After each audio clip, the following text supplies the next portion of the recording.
ప్రతి ఉదయం దేవుని వాగ్దానం అనే కార్యక్రమానికి ప్రేమతో మిమ్మల్ని ఆహ్వానిస్తుంటున్నాను. ఈ ఉదయకాల సమయంలో దేవుడు మన కొరకు ఏర్పాటు చేసినటువంటి వాక్యభాగము యెషయా గ్రంథము 41వ అధ్యాయము 10వ వచనాన్ని ధ్యానించుకుందాం. యెషయా గ్రంథము 41వ అధ్యాయము 10వ వచనాన్ని ధ్యానించుకుందాం. భయపడకము, నేను నీ దేవుడనై ఉన్నాను.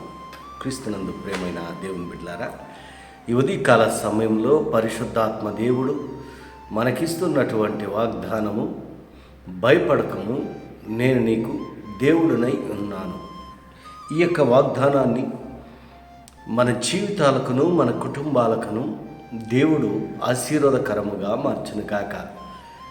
ఈ యొక్క మాటల్లోని అంతరార్థాన్ని, ఆత్మీయ సత్యాలను మనం గ్రహించినట్లయితే, దేవుడు యెషయా ప్రవక్త ద్వారా తన ప్రజలైనటువంటి ఇశ్రాయేల్ యొక్క ప్రజలకు దేవుడు ఒక అభయాన్ని ఇస్తూ ఉంటున్నాడు. భయపడకము, నేను నీ దేవుడినై ఉన్నాను.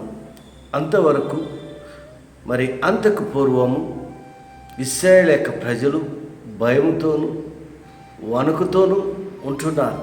ఎందుకనగా వారు దేవుణ్ణి విడిచి వారి ఇష్టానుసారముగా వారు జీవిస్తూ ఉంటున్నారు. వారు దేవుని పైన తిరుగుబాటు చేసి ఉంటున్నారు. దేవుని యొక్క ఆజ్ఞలను అతిక్రమించి వారు దేవునికి అయిష్టులుగా బ్రతుకుతూ ఉంటున్నారు. అందును బట్టి దేవుడు బబులోను చెరకి వారు కొనిపోబడ్డారు. ఎందుకనగా వారు చేసినటువంటి దుష్కార్యములను బట్టి, వారు చేసినటువంటి పాపములను బట్టి, వారు తిరుగుబాటు చేసిన విధానాన్ని బట్టి దేవుడు వారి పట్ల కరుణ చూపలేదు. అటువంటి సందర్భంలో దేవుడు వారికి తోడుగా ఉన్నంత కాలము వారు దేవుణ్ణి మరిచారు. దేవుడు వారితో ఉన్నాడు అన్నటువంటి సంగతిని వారు మరిచారు. ఎప్పుడైతే దేవుని వైపు తిరగకుండా, దేవుని మార్గాల్లో నడవకుండా, దేవుని ఆరాధించకుండా, దేవుని మహింపరచకుండా జీవించారో వారు బబులోను చెరకి కొనుక్కోబడ్డారు. అప్పుడు దేవుడు వారి పట్ల కోపపడలేదు. ఎందుకనగా ఆయన వాగ్దానం చేసినటువంటి దేవుడు, పితరులతో ప్రమాణం చేసినటువంటి దేవుడు కాబట్టి ఆ వాగ్దానాన్ని, ఆ ప్రమాణాన్ని నిలబెట్టుకుంటూ వారు దేవునికి దూరంగా జీవిస్తున్నప్పటికీ వారి పట్ల ప్రేమను చూపిస్తూ ఉంటున్నాడు. ఇక్కడ ఒక అభయాన్ని దేవుడు వారికి ఇస్తూ ఉంటున్నాడు. అంత మాత్రమే కాదు, అనేక విషయాలను ఈ యొక్క 10వ వచనంలో మనం చూడగలము. దిగులు పడకము, నేను నిన్ను బలపరుతును.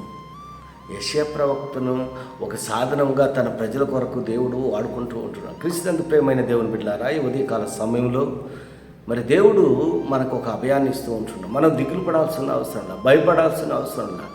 దేవుడు మనకు తోడుగా ఉంటున్నాడు. ఆయన మనకి రక్షణకర్తగా ఉంటున్నాడు. దేవుడు అనుగ్రహించేటువంటి ఆ రక్షణను మనం మన జీవితాలకు అది అన్వయించుకొని దేవుని యొక్క చిత్తానుసారముగా, దేవుని యొక్క మార్గాల్లో, దేవుని యొక్క ఆజ్ఞకు లోబడి మనం జీవించినప్పుడు ఆయన ఎల్లవేళలా మనకి తోడుగా ఉంటున్నాడు. ఆయన దక్షిణ హస్తం మనకు తోడుగా ఉంటున్నది. ఆయన సన్నిధి, ఆయన ప్రసన్నత, ఆయన కాపుదల మనకు ఎల్లవేళలా తోడుగా ఉంటున్నది. అందుకే దేవుడు అభయాన్ని ఇస్తూ ఉంటున్నాడు. దేవుడు ఇస్తున్నటువంటి ఈ యొక్క వాగ్దానాన్ని మన జీవితాలకును అన్వయించుకొని, మన వ్యక్తిగత జీవితాలకును అన్వయించుకొని, దేవుని యందు మన గురి నిలబెట్టుకొని, దేవుని యొక్క మార్గాల్లో నడిచేటువంటి వారిగా, దేవుని యొక్క చిత్తాన్ని నెరవేర్చేవారిగా నీవు నేను ఉండాలని ఈ కొద్ది మాటల ద్వారా నేను హెచ్చరిక చేస్తున్నాను. దేవుడి యొక్క మాటలను మీకును, మీ కుటుంబాలను ఆశీర్వాదకరంగా మార్చిన గాక. ఆమేన్.